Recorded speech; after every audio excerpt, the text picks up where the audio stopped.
Mirëmbrëma dhe mirë se vini në Warzone. Sot do të ndalemi tek zhvillimet më të fundit nga Gjeneva, ku janë zhvilluar negociata të rëndësishme për luftën në Ukrainë. Përfaqësues diplomatik kanë diskutuar mundësitë për ampushim dhe uljen e tensioneve, ndërsa situata në terren mbetet e brisht. Ndërkohë Gjermania dhe vendet të tjera të NATO-s zhvillojnë stërvitjen e radhës Steadfast 2026. Për këto dhe të tjera do të flasim sonte në mbrëmje me të ftuarit tanë, Redion Qiriazin dhe kolonelin Çlirin Toci. Mirëmbrëma. Mirëmbrëma. Mirëmbrëma. Kolonel, diskutimet që zgjatën 2 ditë, por pak gjëra u arritën, në mos themi asnjë gjë. Po, është vërtet në Gjenevë të Zvicrës, palët ukrainase, ruse, por edhe ndërmjetësuesit e tyre amerikan, zhvilluan bisedime për arritjen e një marrëveshje, por askush nuk besonte që do të arrijë një marrëveshje. Ky takim është përdorur si një takim ndërmjet palëve për t'i ulur ato në tavolinë. Kjo ka një anë pozitive, pasi vendet të cilët ftohen, ose palët në konflikt ftohen për të ulur në takim, është pozitive për arsye sepse në gjuhën diplomatike njihet si ajo që quhet fillimi i fundit i luftës. Diplomacia është ajo që mund të përfundojë luftën. Palët kanë vendosur të diskutojnë, por marrëveshja është shumë larg. Pasi në pikpamje të parë, ky takim duket si një ndërvajtje ose një ndërmarrje e diplomacisë pozicionale. Palët që janë përfshirë në diskutime mundohen të qëndrojnë qëndrimit të tyre dhe jo të arrinë një marrëveshje paqe për arsye se çdo lëshim ata mendojnë do të jetë humbje për ta dhe për politikën e vendet të tyre. Redion, dallimet për territorin dhe garancitë e sigurisë për Ukrainën duket se janë çështjet më të nxehta. Kush duhet lëshojë i pari dhe çfarë duhet lëshojë? Dhe mbi të gjitha, Zelenski ka propozuar edhe një lloj tërheqje nga territoret, tërheqje trupash nga Donbasi, po të njëjtën gjë do ta bëjë dhe Rusia, por duket se Rusia nuk e pranon një gjë të tillë. Në pikë së pari, këto negociata, ky raund negociatash duhet parë më shumë si një tentativë për të menaxhuar krizën, edhe si thua për të menaxhuar edhe marrëdhënie me publikun, pra pozicionimet politike që kanë të dyja vendet. Ashtu si tha edhe koloneli, ky raund diskutimesh është pikërisht pika e parë ku pas shumë dështimeve ne kemi ku në pjesën më të madhe të rasteve Rusia ka qenë ajo që ka refuzuar, duket sikur tashmë ka edhe një farë vullneti politik edhe për Rusinë që të paktën të ulet në tryezën e negociatave. Duke qenë se negociatat po bëhen në bazë të pozicionimit që kanë të dyja palët, dhe ky pozicionim janë praktikisht vija të kuqe të secilës palë negociuese, ne mund të nxjerrim përfundimin që negociatat në vetvete natyrshëm nuk do të sillnin ndonjë lloj zgjidhje, madje edhe në të ardhmen e afërt ne nuk mund të presim një gjë të tillë.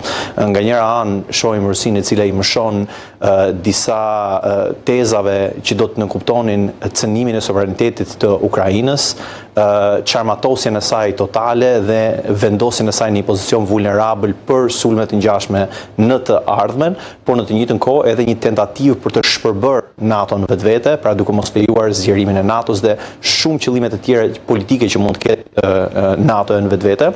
Dhe nga ana tjetër sigurisht kemi një Ukrainë e cila është e palëkundur në qëndrimin e saj që nuk mund të synojë sovranitetin.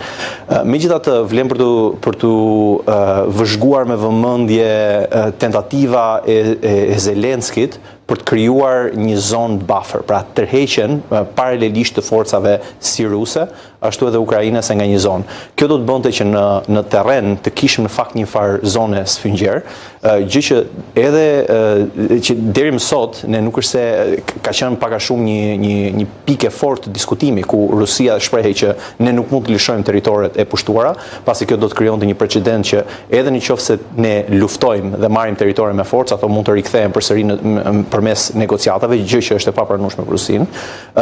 Dhe pikërisht ku ka qenë edhe qëndrimi i Rusisë në fakt. Por fakti që Ukraina është duke e pranuar pra mundësinë e pasjes së një tërheqje, një zonë buffer, tregon që të dyja palët e kuptojnë që nuk ka alternativë tjetër përveç se të lëshohet diçka, të bëhet një farë kompromisi në tryezën e diskutimeve. Unë mendoj që gjithashtu këto negociata po bëhen për të fituar kohë. Si për Rusinë, e cila ka një epërsi taktike në terren, por kjo nuk është decizive që të mundet të avancojë më tej trupin, frontin e saj, por nga ana tjetër edhe për Ukrainën, e cila pavarësisht se ka epërsinë morale edhe politike për shkak të mbështetjes së madhe që ka kauza e saj, është e paaft që të mund ta zbraps Rusinë në territoret fillestare të saj, pa vullnetin politik të Rusisë, pra tërheqjen e Rusisë. Unë do të thoja që në tërësinë e saj negociatat janë për të bler kohë, janë për të lejuar konsolidimin dhe rigrupimin, si dhe për të ndihmuar të dyja palët që të mund të përcaktojnë objektiva më të qarta, më realiste për negociatat e ardhshme. Kolonel, si duket sinjalet e zyrtarëve rusë?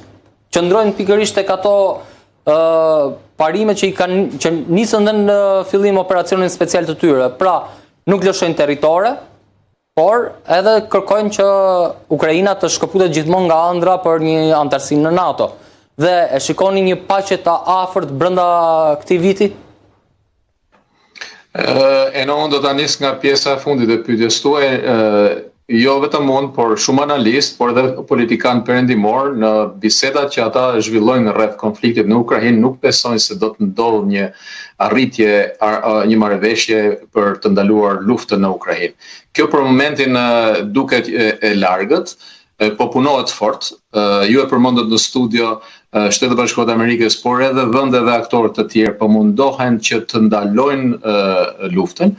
Rusia nga ana e saj nuk ka ndryshuar asnjë lloj objektivi që nga data e parë, pra që nga shkurti i vitit 2022 kur nisi luftën në Ukrainë. Objektivat e saj janë ndalimi i Ukrainës për të bërë pjesë e strukturave euroatlantike.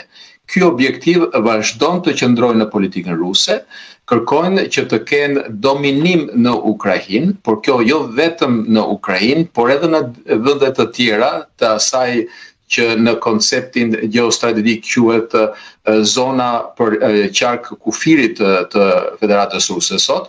Këtu e kam fjalën jo vetëm për Ukrainën, e kam fjalën për Bielorusinë, e kam fjalën për Moldavinë, por edhe për vendet balltike apo edhe për vende të tjera. Bile sot kishte një deklarim të ministrit jashtëm të Federatës Ruse Lavrov, i cili fliste për standardet ekonomike të vendeve të Balltikut. Këtu kanë fjalën vendet e Balltikut është Estonia, Letonia dhe Lituania, të cilët kanë nivele jo të dëshiruara dhe kanë jetuar më mirë se kohën e Bashkimit. Kjo është një propagandë informative ose një luftë informative për të arritur ato audienca të cilët kjo politik, pra politika në Moskë mundohet të arrijë.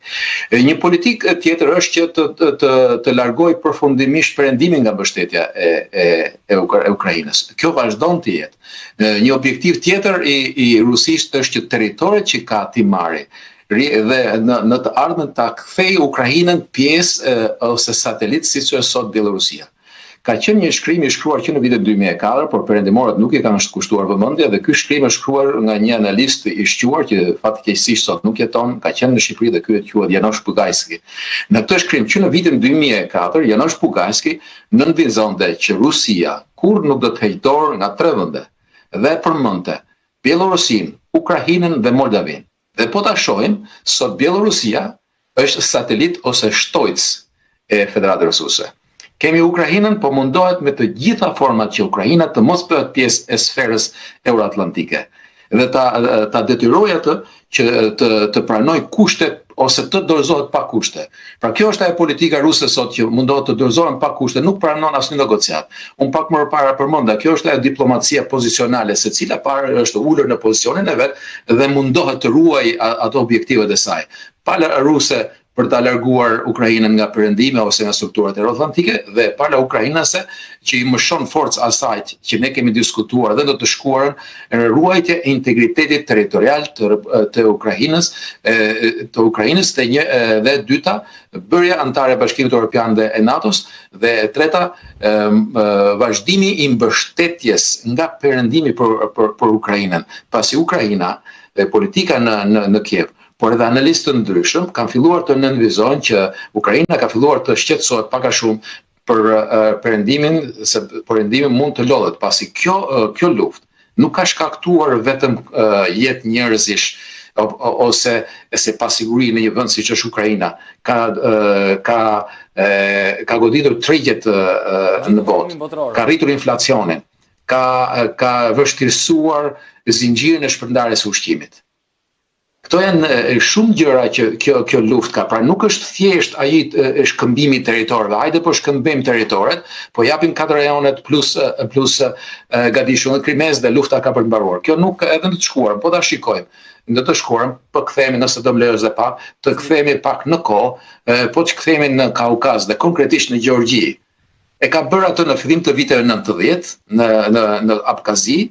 Pra për 4 vjet zhvilluar një luftë civile, e bërë aty në vitin 2008 me atë luftën 6 ose 8 ditore në Osetinë e Jugut dhe vazhdoi ta bëj në Ukrainë dhe ka bërë edhe më parë në vitin 90 në Transnistri në Moldavi. Pra Rusia nuk ka për të ndaluar këtu. Rusia ka për të vazhduar për të objektivet e saj ka më tutje. Sot, për shembull, në detin e Balltikut, Rusia nuk ka aksesin ose përqasjen e duhur në linjat e komunikimeve detare në detin e Balltikut, pasi të gjithë vendet përjashtuar Kaliningradin, një territor jashtë Federatës Ruse, dhe pjesën e Sankt Petersburgut ose Leningradit të djeshëm, këto janë pjesë dy pika ku kontrollohen ose janë pjesë të territorit të Federatës Ruse. E gjitha pjesa tjetër është e kontrolluar në vendet e NATO-s. Dhe këtu dëshiron të dali. Pra nuk ka për të përfunduar atje, ka për të vazhduar më tutje. Dhe shumë analistë, sidomos politikanë, nëse bie Ukraina? Nuk të ngjova. Objektivi i radhës i Rusisë, atëherë i bie të jenë vendet e Balltikut nëse bie Ukraina?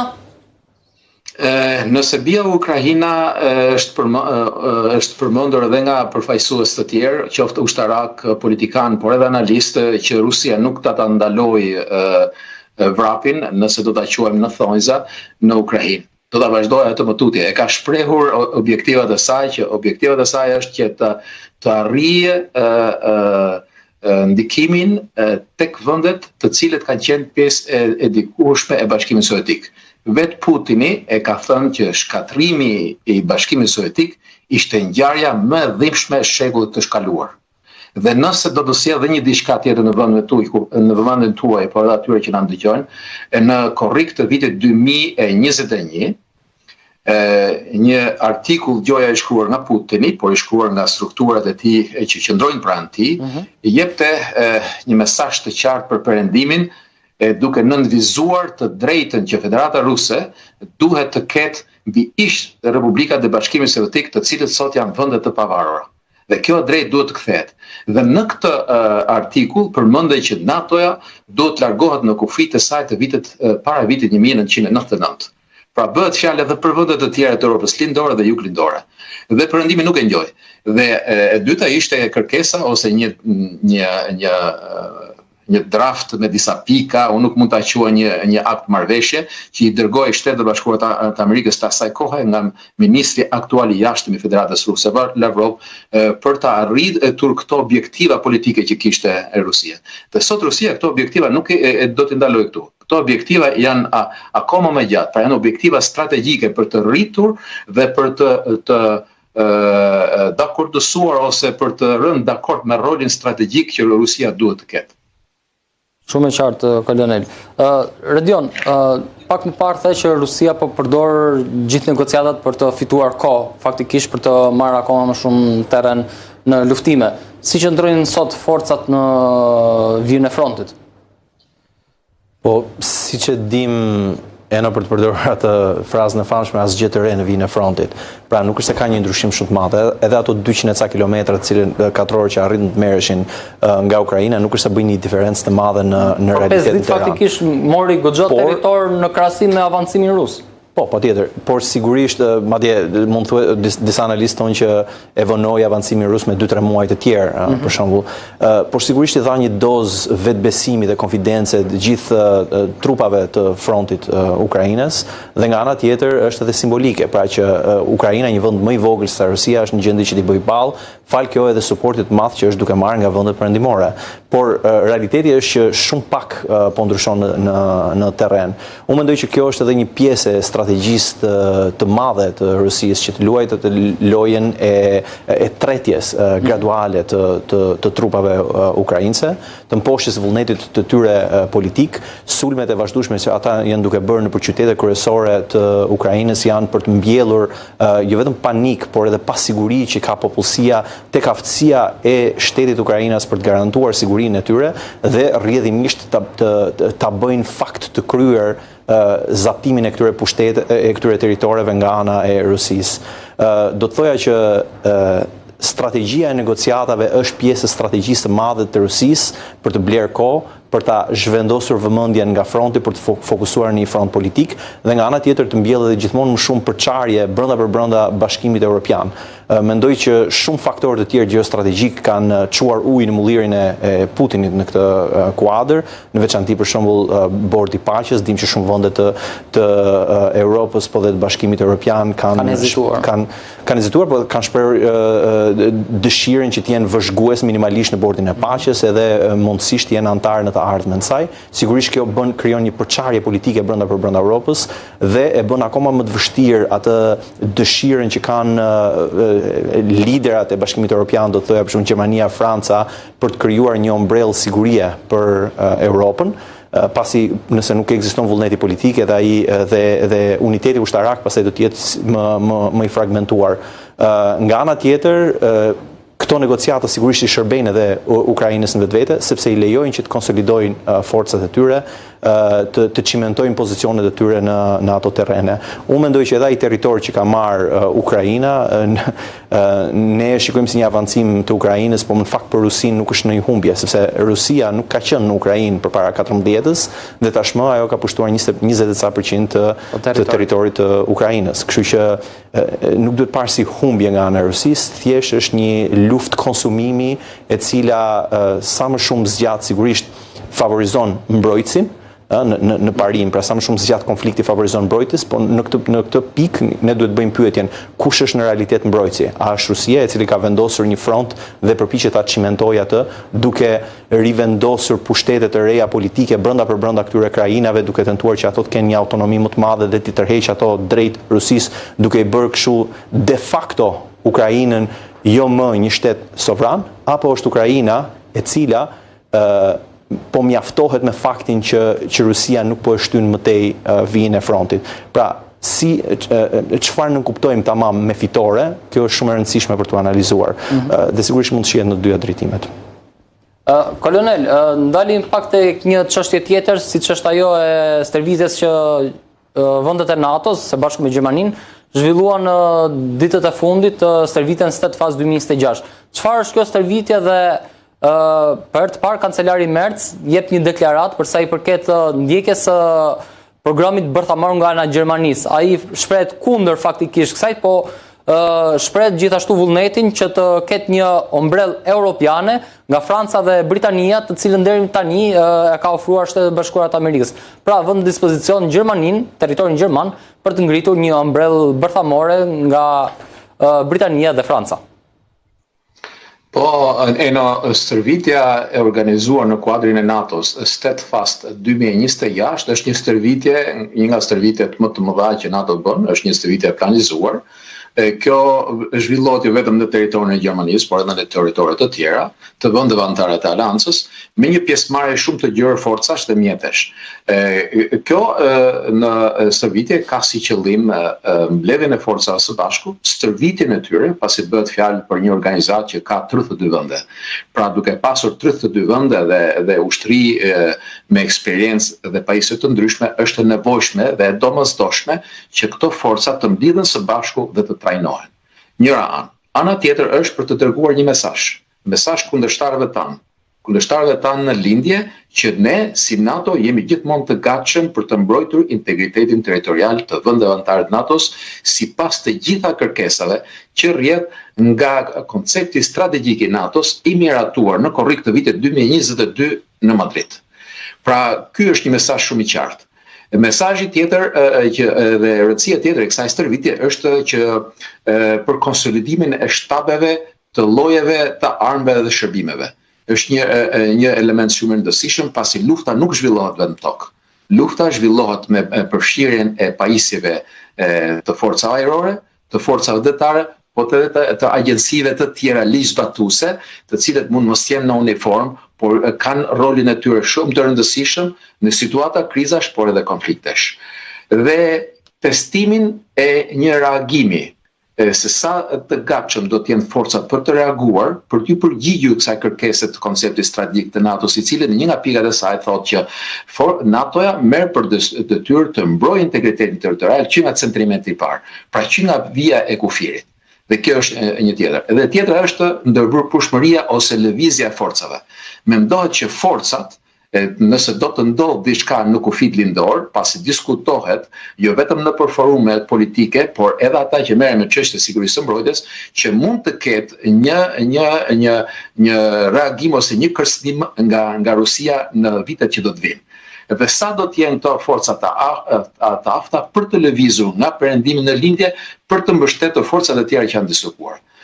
Kjo është pak a shumë stërvitja Steadfast 2026. Ju përmendëm në pjesën e dytë të pyetjes tuaj, ju përmendëm për umbrellën bërthamore. Në Europë, nëse do të flasim për vendet europiane të NATO-s dhe Kanadan, janë dy vende që kanë arsenal bërthamor dhe kjo është Franca dhe Mbretëria e Bashkuar. Pra këta janë ato dy vende që mendohet që mund të ofrojnë umbrellën bërthamore. Kancelari Merz me të drejtë e ka përmendur që Gjermania nuk ka një objektiv për momentin që të zhvillojë arsenalin e saj bërthamor, pasi është dakord që kjo detyrë kaq shumë e rëndësishme për të balancuar raportet ndërmjet vendeve të europiane të NATO-s dhe të Federatës Ruse mund të bëhet dhe mund të mbulohet nga dy vende siç është Franca dhe Mbretëria e Bashkuar. Dhe kjo për arsye jo vetëm politike të brendshme, por edhe për arsye të tjera politike midis vendeve anëtare europiane të NATO-s, pasi mund të shkaktojë diskutime, debate dhe qefmbetje të vendeve të caktuara. Për ta shmangur këtë, aktualisht janë dy vende, nuk ka nevojë as për debat politik, ka vetëm për mbështetje vetëm politike, financiare, por dhe kur kam fjalën intelektuale, kam fjalën për mendore, për të vënë në dispozicion të këtyre vendeve burimet njerëzore me aftësitë e nevojshme për ta zhvilluar këtë mburoj bërthamore. Është shumë e nevojshme. Edhe sekretari i NATO-s Reuters përmendte që kjo është një element shumë i rëndësishëm që vendet anëtare të NATO-s, parashtuar Shtetet Bashkuara të Amerikës, sidomos ato europiane dhe kanadare, duhet ta zhvillojnë atë dhe të forcojnë dhe të zhvillojnë më tej elementet e mbrojtjes së saj pa u mbështetur në masën le të themi që është sot tek mbështetja e Shtetit Bashkuar të Amerikës. Këto janë pak a shumë përgjigjet e mira në lidhje me pyetjen tuaj. Redion, ndalemi përsëri tek Gjermania, është vendi praktikisht ndoshta me buxhetin më të madh të mbrojtjes për 2026, 108 miliard euro, një super buxhet faktikisht për rivitalizimin dhe riarmatimin e Gjermanisë, pasi le të themi ka qenë në fjetje deri më tani një shtri shumë e vogël me pajisje që nuk ishin në përdorim, kishin zënë ndrysh, por tani ka nisur me të vërtet një fazë modernizimi. Por shumë ekspert japin alarmin se Gjermania po vazhdon të armatosë më shumë tek industria e rëndë, pra tanke, avionet F-35, Typhoon F-2000, nëndecet e reja, mjetet e tjera të blinduara. Ndoshta duhet të shkojë më shumë drejt dronëve, ky është shqetësimi i ekspertëve. Unë do të thoya që nuk është aq e pamenduar kjo strategji e Gjermanisë, pavarësisht mendimit të ekspertëve. Lufta në Ukrainë ka vërtetuar që në fund të ditës çizmet në terren dhe mbreti i fushbetejës që është artilleria vazhdojnë të jenë vendimtar në avancimin e vijës së frontit. Sigurisht që modernizimi që kemi parë, sidomos në luftën e droneve, ka sjell, le të themi, një revolucion ose një evolucion masiv në mënyrën se si luftohet lufta në ditët e sotme, por ajo nuk është asnjëherë decizive. Ajo që është decizive në avancimin janë fakt trupat në terren dhe platformat të cilat e mundsojnë këtë gjë. Prandaj unë mendoj se Gjermania është duke investuar në platforma të mëdha të cilat ndikojnë në ndërveprueshmëri, komandim, kontroll dhe në ato që quhet operacione të përbashkëta. Pra është e pamundur që të kesh forca në terren të koordinohen me njëra tjetrën me thjesht instrumente teknologjike teknologjike të momentit, siç janë dronet të cilët kanë largësinë e tyre tepër të limituar, forcën e zjarrit të limituar, ndërkohë që platformat masive si batalionet, brigadat e tankeve, sistemet e nëndeceve, elementet të komunikimit dhe komandim kontrollit janë ato që mundësojnë avancimin efektiv në fushën e betejës. Prandaj unë do të thoja që është një qasje e matur. Nga ana tjetër duhet kuptojmë që me zhvillimin e inteligjencës artificiale shumë nga këto platforma bëhen rudimentare në krye të 1 ose 2 viteve, ndërsa ato platforma të cilat mundësojnë fuqi masive zjarri në fushën e betejës vazhdojnë të mbeten aty për një kohë të gjatë. Ne kemi vënë re gjithashtu që për këto platforma kanë pësuar një transformim shumë të madh në mbrojtjen e tyre, sidomos në këto 2 vitet e fundit. Ndaj dronëve në veçanti, por edhe aftësia e tyre në zgjerimin e rrezës së veprimit të tyre, të zjarrit, të shpejtësisë. Pra, platformat ndihmojnë që të projektosh fuqinë në një distancë më të mëdha dhe zhvillimet e reja teknologjike janë ato të cilat i shtohen, pra aksesorët të cilët ndihmojnë avancimin e trupave. Pra, unë mendoj që Gjermania po e nis praktikisht me thelbin, me bazën, me themelet e asaj që duhet për të ngritur një forcë efektive luftarake dhe më pas ta pasuroj ato me elementet e tjera siç është kjo e teknologjive të fundit, të cilat sigurisht kanë dëmin e tyre, por ai është i kufizuar. Kolonel, dhe një koment fundit pikërisht për këtë pyetje. Mendoni se është drejtimi i dur për sa i përket modernizimit të ushtrisë gjermane, pra konsistenca në armatimet e rënda, në tanke, avion, praktikisht armët bazë mund t'i quajmë. Artilleri. Po, unë gjova më vëmendje, po mund të kem pak një mendim pak më ndryshe se ajo që ju përmendët në studio. Ky është mendimi im, pra unë nuk përfaqësoj për momentin asnjë institucion. Sipas asaj që mendoj unë, po, është vërtet që ka analistë të ndryshëm të cilët po kritikojnë përqasjen gjermane sepse po investon në atë modelin e luftës klasike, si një modeli të shkuar, pra duke bler avion F-35, helikopter, tanke, sisteme artillerie të rënda tjera. Por në të kohë ka disa analistë të tjerë që thonë që duhet të zhvilloj sistemet e dronëve të avancuar, sistemet autonome, inteligjencën artificiale, por edhe luftën elektronike. Pse duhet të ndodhë, pra ky gërshetim i asaj klasike, si luftës klasike me luftën moderne. Unë do të jap thjesht një shembull. Në një nga tavolinat e rrumbullakta që unë mora pjesë, po diskutohej kostoja e shkatrimit të një droni dhe u mor si shembull shkelja e hapësirës ajrore të Polonisë. E dini sa ishte kostoja e shkatrimit të një droni? Kalonte me miliona euro. Pra u përdorën avionet F-16, F-18 për të hedhur një dron që kostoja e tij fillon nga 500 euro e më lart. Pra këto dron që shkelen hapësirën ajrore të Polonisë nuk ishin më shumë se 3.000 deri në 10 deri në 15.000 euro. Pra u harxua një raket që ishte nga 1.5 milion e lartë. Pra kjo është ajo efektshmëria, është e nevojshme. Superioriteti në ajër është shumë i nevojshëm.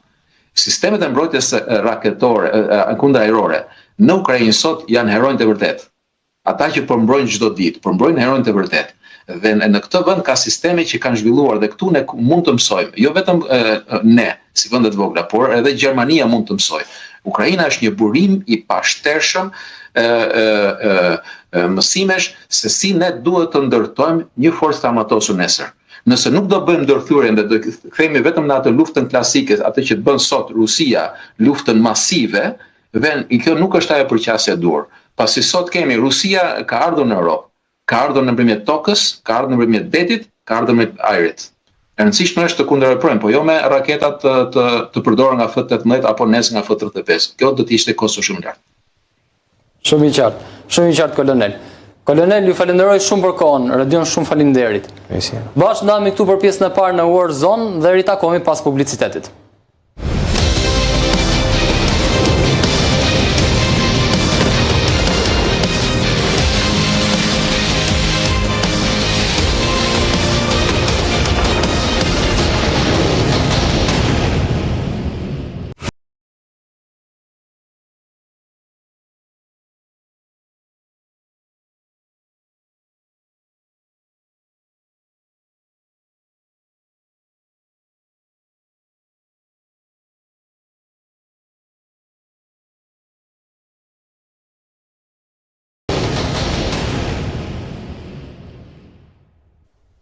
Rikthehemi në pjesën e dytë të Warzone, të cilën si gjithmonë ja kemi dedikuar industrisë ushtarake dhe armëve më të fundit.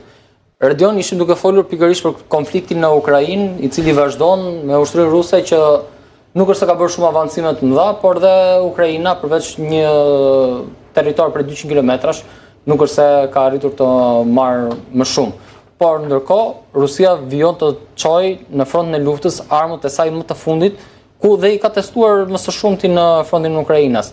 Dhe për më shumë bëhet fjalë për sistemin e artillerisë TOS-3 Dragoj ndryshe, është sistemi më i avancuar aktualisht i artillerisë ruse, pas TOS-1 dhe TOS-2 të dërguar më herët në Ukrainë, tashmë ka çuar dhe ekzemplarët e parë të TOS-3 Dragon. Është një armë termobarike.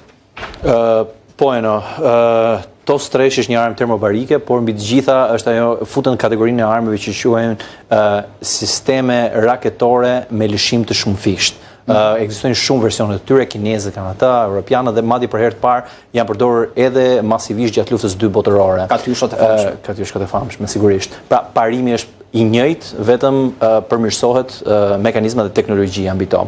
Është zhvilluar mbi sistemin e vjetër të TOS-1-shit dhe është futur operacional për herë të parë në 2023-shin. Kjo është një nga ato armët të cilat në arsenalin rus është ndoshta ndër sistemet më shkatruese, jo bërthamore që ka Rusia, pasi ka një aftësi që pasi është e projektuar për neutralizim masiv dhe jo për precizion kirurgjikal. Është e projektuar për luftë urbane dhe neutralizim fortifikimesh, pra eliminimin e personelit dhe fortifikimeve në një zonë të caktuar. Dhe aftësia e saj është që praktikisht gjithçka brenda asaj sipërfaqesh 200 metra me 200 metra e neutralizon. Për ta vënë perspektivë, janë dy fusha futbolli ngjitur me njëra tjetrën, imagjinoja atë katror. Një sipërfaqe relativisht e madhe. Në fillimin e përdorimit të tyre ka qenë gjithmonë edhe pyetja nëse duhet të jenë të ligjshme përdorimi i tyre sipas ligjit luftës. Ekzistojnë disa konventa pasi ato jo vetëm që shkatrojnë çdo personel dhe infrastrukturë brenda asaj zone, por kanë mundësi që të lënë edhe pasoja të mëtejshme për vetat sipërfaqen, duke eliminuar edhe shumë të pafajshëm në të njëjtën kohë. Një cilësim tjetër është një heavy flamethrowers, pra hedhës zjarri i rënd quhet. Dhe arsyeja është për shkak të flak-hedhës i rënd. Dhe arsyeja kryesore për këtë është pikërisht municioni termobarik. Mënyra se si funksionon municioni termobarik. Çfarë bëjnë armët termobarike trupit njerëzor? Praktikisht e shkrumbojnë dhe e pjekin në fraksion sekondash. Ajo që ndodh është në momentin përpara impaktit lëshohet një lëndë kimikate e cila përhapet në sipërfaqen e zonës që mbulon kjo armë dhe ajo ndizet menjëherë dhe në kontakt me oksigjenin e zonës ajo krijon vakum. Ndryshe këto i quajnë edhe armë vakumi, për shembull, ose armë aerosol, për shkak se temperatura aty mund të arrijë deri në 3000 gradë, pra një djegje përzhitje e menjëhershme gjithçka që ndodh, dhe sigurisht ka dhe një mungesë totale të oksigjenit pra në atë zonë. Kur e shikon këtë në shpërthim, ajo është të kujton një shpërthim bërthamor në nivel të vogël në mënyrë se si zhvillohet me një kërpull që rritën pas.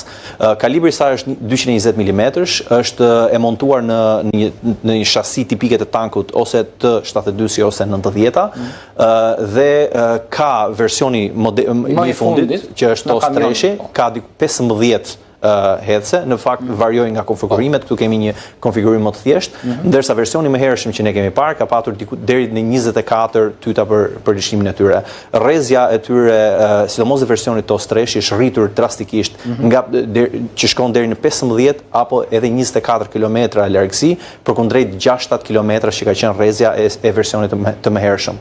Sipërfaqja që ata mbulon, siç e thash, 200 me 200, ka një peshë relativisht të madhe, 45 deri në 50 ton, kjo sigurisht edhe në varësi të konfigurimit, vetëm një predh peshon mbi 200 kg dhe kjo sigurisht varet edhe në varësi të mbushjes të predhave, disa janë më të rënda, ato që kanë larghedhje më të madhe sigurisht kanë mbushje më të madhe.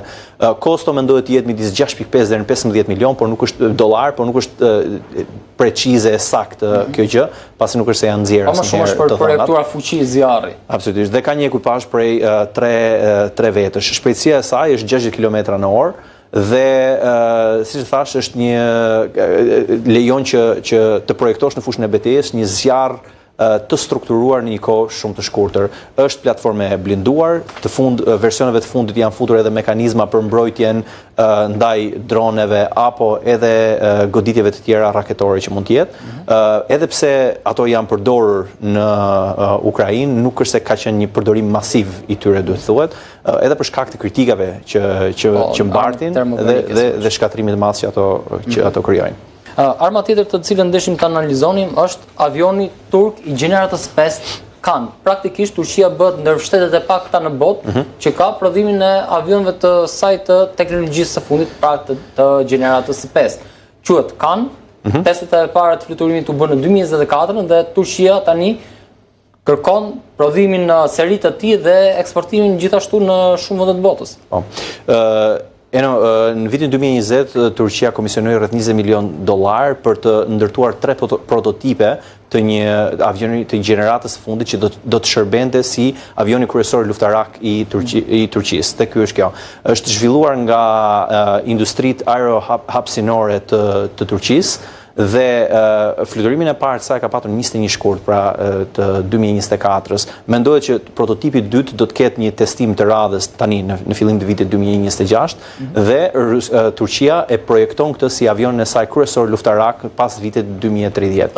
Duke qenë se F-16 Falcon që e ka marrë nga shteti. Në fakt po të shikojmë shumë nga karakteristikat e fluturimit, ka të ngjashme me F-16, si për shembull shpejtësia 1.8 Mach, F-16 është diku tek 1.85 Mach. Ka një përmasat e tij janë pak a shumë të ngjashme me ato të avionëve të gjeneratave të fundit, 21 metra i gjatë, 14 metra hapje krash, diku një forcë shtytëse prej 27.000 kg zhvendosje. Në fazën fillestare saj, duke qenë se Turqia tani po luan me krijimin e kësaj teknologjie vendase, është duke përdorur motorë të cilët nuk janë autokton. Por mendohet që në vitet në vijim ajo ka nisur një program për zhvillimin e motorëve turk për furnizimin e tyre dhe është planifikuar që nga rrezja prej 1100 kilometra që është tani, kjo të mund të shkojë deri në 1500 kilometra, duke vendosur përsëri në atë nivelin e avionëve luftarak të gjeneratës 5 të shumë vendeve të tjera.